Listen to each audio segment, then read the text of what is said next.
Hello guys, welcome to the channel. In this lesson, I am going to show you how to use color wheels and match in Premiere Pro. Unlike curves, HSL secondary, basic correction and the rest, color wheels and match has to be the most basic of them all because it is less complex, it is very direct. So it is within Lumetri Color. So if you don't have your Lumetri Color panel open, to do that you can head over to Window. Within Window, you are going to make sure that you have your Lumetri Color checked. So with that checked, you are going to see that your Lumetri Color is going to open somewhere around your screen. So I have mine on the right hand side of my screen right here.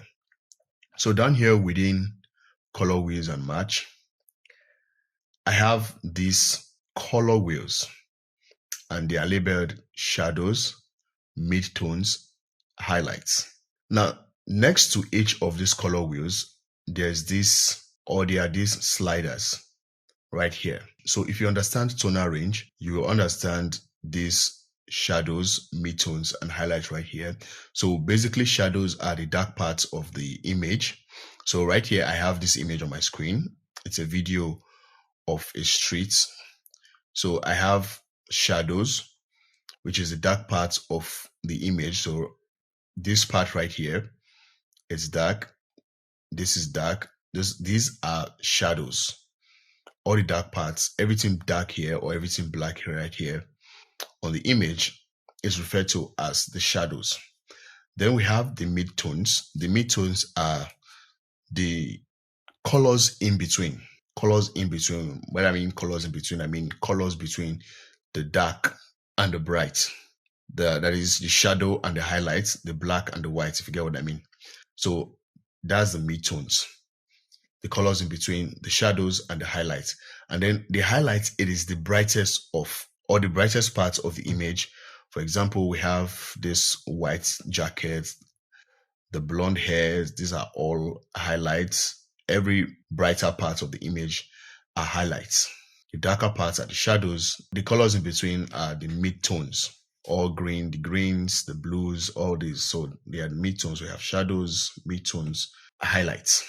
So if I head over to this shadow color wheel, so before the shadow color wheel, I have this slider right here. This is used to control the brightness of each color wheel or of each tonal range. So as I adjust this shadow right here, that of the shadow right here, so if I move it down, you see that the shadows become darker as I move the slider down. If I move it up, they become brighter. So what you want to do is to look for where it looks natural. That is the aim. You don't want to overdo it. You don't want to drag it too much. So just looking for you're just looking for the points where the color looks natural. So I'm going to leave it right here. That looks good. So after adjusting the shadows, you can go ahead and work on the midtone. Or before we head over to the midtones, you can modify the colors of the shadow or the color of the shadow by selecting colors on the color wheel. So if I move this dot right here or this point right here to any part of the color wheel, you see that the color changes depending on what area of color I am shifting the color wheel to. So basically you can use this to change the colors of either the shadows, the midtones, or the highlights, depending on what you are going for. So let's say I want to make these shadows a little bit yellowish, not too much. So I'm going to leave it somewhere around here. So it depends on what you are going for. So if I show you the before and after right here, you see the difference that makes. So next you have the midtones. So I can also adjust the brightness of the midtones. Like I said, you just have to make it look as natural as possible, depending on what you are working on or depending on what you want. So I'm going to move this around again. So I have adjusted the midtones based on what I am going for. So I can also adjust the highlights as well. So I want them a little bit brighter. So that is it, guys. Here is the before and here is the after. So that is basically it. Now, before I end this lesson, I'm going to show you one more thing we can use color wheels and match for. So let's say, for example, you have two different clips. Just like I have this one right here on my project or in my project, I have worked on the colors in this project. Now, there's a second clip that I want to add to this project. Let me quickly drag that into the project. So that is it right there. Now, these clips were shot on different cameras. I'm not trying to claim rights to these clips. I downloaded them from Pixabay. They are not mine.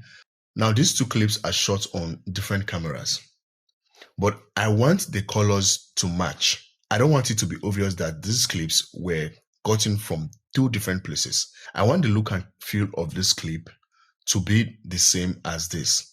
Now, this one is looking all washed up and not color graded, while this one is looking enhanced. So that is where color match comes in within color wheels and match. That is where parts of the name match comes in. So one thing I want to do, I'm going to click on comparison view. So when you click on comparison view, you see that the previous section is divided into two.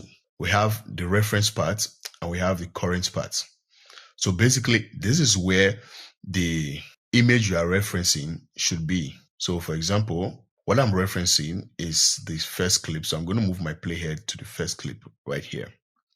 So this is where what I'm referencing. This is the color that I want to copy. So with the reference set and the current set, I'm going to make sure this clip that I want to match, that is the new clip that I just added, is selected. That is it right there. So with that done, I'm going to head over to color wheels and match again. And then you're going to make sure that face detection is checked so that the AI will be able to detect the faces on the clips and then, match them. So with that checked, you're going to select apply match. So when it is done analyzing, you are going to see the result. So right now, here is the before and here's the after. The before and the after. So the AI was able to do its best to make sure that both clips match. So it may not be perfect, but it's going to give you something close. So when you get to this stage, it is left for you to now adjust the values. So you can adjust the midtones, the highlights, and the shadows as well. So when you are done, you can close out of the comparison view by clicking on this comparison view button, and that's it. So when I preview this,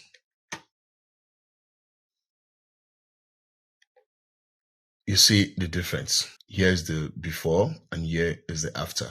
Now, there are no rules on how far you can push a color in your project. It all depends on individual preference, how you want the color to be, how you like the colors to be, or what you see is fit for the project you are working on.